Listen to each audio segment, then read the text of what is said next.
I came across this post on Glassdoor, and I think it's worth a discussion. This person is saying, what's your opinion on this?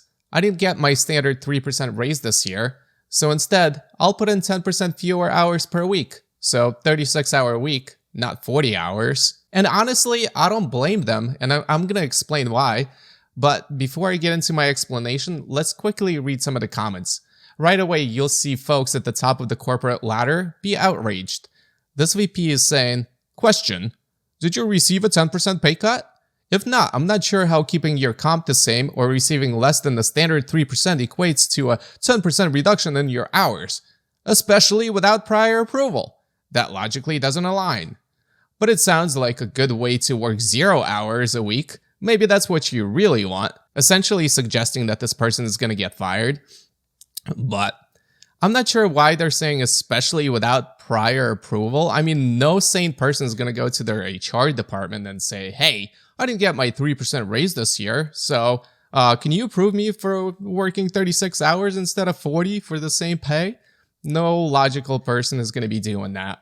And also, I'm not sure why the standard 3% is in quotation marks, because a quick Google search for average corporate raises in America tells you that it's around 3 to 3.5%. And in my personal experience, it's usually 2.5 to 3%. So, I mean, it depends on your employer, but it is usually around 3%.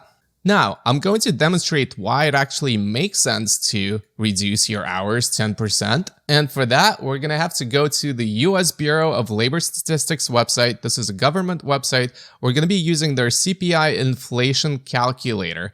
And I'm using round numbers just for ease of use here, but let's say you're making $100,000 in 2020, just 5 years ago, right? So today, that $100,000 has the same purchasing power as $126,000. That means if you took a job in 2020 making $100,000, you should be making at least $126,000 to be able to afford the things that you're used to, right? So let me bring out my trusty calculator.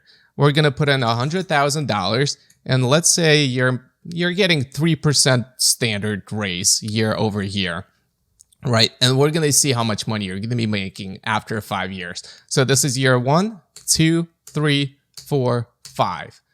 So in 5 years, you would be making around $116,000. That means that you actually got almost a $10,000 pay cut in 5 years, which ironically happens to be around 10%. Now let's go back and read some of the other comments here. Of course, we have a managing director here saying, you've got it all backwards.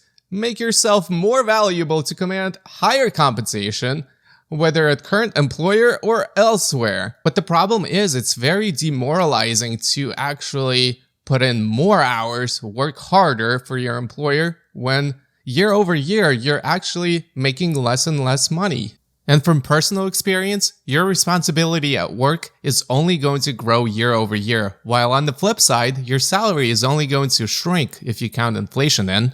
So I'm in full agreement, and I definitely fully support the original person who wrote this. Now, I think it only makes sense if you are remote and you're able to cut your hours by 10% and perhaps, start a hobby, start a side hustle. But if you are working in person, you're traveling into the office every day, cutting 10% of your hours, it might be tricky. Anyway, I can't blame this person, but you guys let me know what you guys think in the comment section down below, and I'll see you guys in the next one.